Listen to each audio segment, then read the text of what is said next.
بسم اللہ الرحمن الرحیم۔ السلام علیکم۔ اسلامی قصے چینل کے ویورز کو اپنے چینل میں ویلکم کہتی ہوں۔ جی تو ویورز، آج میں آپ کے ساتھ حضرت ابراہیم کی پیدائش کا واقعہ شیئر کروں گی۔ نمرود کے دور میں اللہ رب العزت نے حضرت ابراہیم علیہ السلام کو ہی پیغمبر بنا کر مبعوث فرمایا۔ نمرود ان 4 بادشاہوں میں سے ایک بادشاہ تھا جس نے پوری دنیا پر حکومت کی۔ جب نمرود کو ایک نجومی نے بتایا کہ جلد ہی اس کی حکومت ختم ہونے والی ہے اور ایک ایسا بچہ پیدا ہونے والا ہے جو کہ ایک رب کی عبادت کی طرف بلائے گا، تو نمرود نے حکم دیا کہ عورتوں کو مردوں سے الگ رکھا جائے اور ساتھ ہی اس نے کئی نومولود بچوں کو قتل کر دیا۔ کہا جاتا ہے کہ ان بچوں کی تعداد تقریباً 1 لاکھ تھی۔ نمرود متکبر ہونے کے ساتھ ساتھ خدائی کا دعویٰ بھی کر بیٹھا اور اپنے دور کے لوگوں سے سجدہ کرواتا۔ اسی دور میں ایک عورت جس کا نام بونا تھا، کہا جاتا ہے کہ ان کا نام امیلہ بھی تھا، وہ خاتون حاملہ ہو گئی۔ ان کے حمل کو اللہ رب العزت نے راز میں رکھا، یعنی ان کو دیکھنے والا یہ معلوم نہ کر سکتا کہ وہ ایک بچے کی ماں بننے والی ہیں۔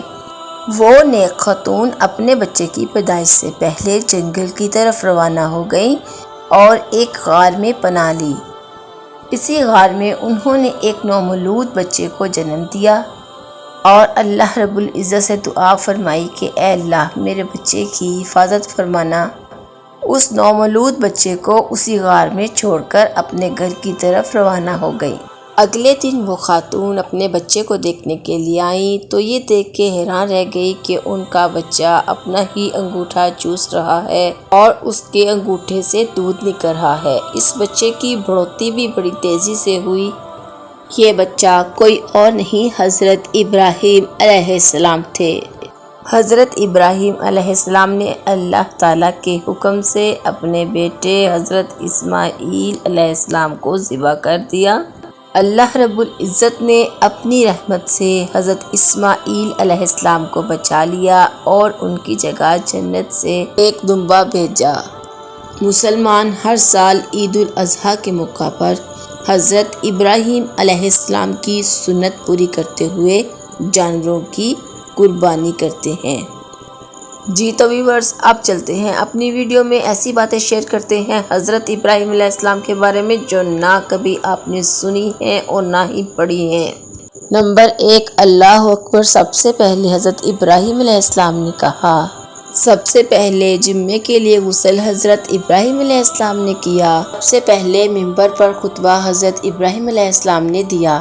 سب سے پہلے کلی اور مسواک حضرت ابراہیم علیہ السلام نے کیا اور بعض روایات میں ہے حضرت موسیٰ علیہ السلام نے کیا۔ سب سے پہلے ناک میں پانی حضرت ابراہیم علیہ السلام نے ڈالا۔ سب سے پہلے مونچھیں اور ناخن حضرت ابراہیم علیہ السلام نے کتروائے۔ سب سے پہلے مونچھیں اور بغل کے بال حضرت ابراہیم علیہ السلام نے کاٹے۔ انبیاء اکرام میں سب سے پہلے حضرت ابراہیم علیہ السلام کی داڑھی سفید ہوئی۔ حضرت ابراہیم علیہ السلام نے کنگھی ایجاد کی۔ قرآن مجید فرقان حمید میں حضرت ابراہیم علیہ السلام کا نام مبارک 25 مرتبہ آیا۔ سب سے پہلے پانی سے استنجا حضرت ابراہیم علیہ السلام نے کیا۔ حضرت ابراہیم علیہ السلام کے قصے کا ذکر قرآن پاک کے تقریباً 73 مقامات پر ہوا۔ حضرت ابراہیم علیہ السلام جد الانبیاء نمرود کی بھڑکائی ہوئی آگ میں 40 دن تک رہے۔ حضرت ابراہیم خلیل اللہ اس وقت تک کھانا تناول نہ فرماتے جب تک آپ کے ساتھ کوئی مہمان نہ ہوتا۔ آپ نے اللہ رب العزت کے حکم سے 4 پرندوں، مور، کبوتر، مرغا اور کوے کو زندہ فرمایا۔ حضرت ابراہیم علیہ السلام اور حضرت نوح علیہ السلام کا درمیانی فاصلہ 2040 سال تھا۔ خلیل اللہ جد الانبیاء حضرت ابراہیم علیہ السلام کی عمر مبارک 175 سال تھی۔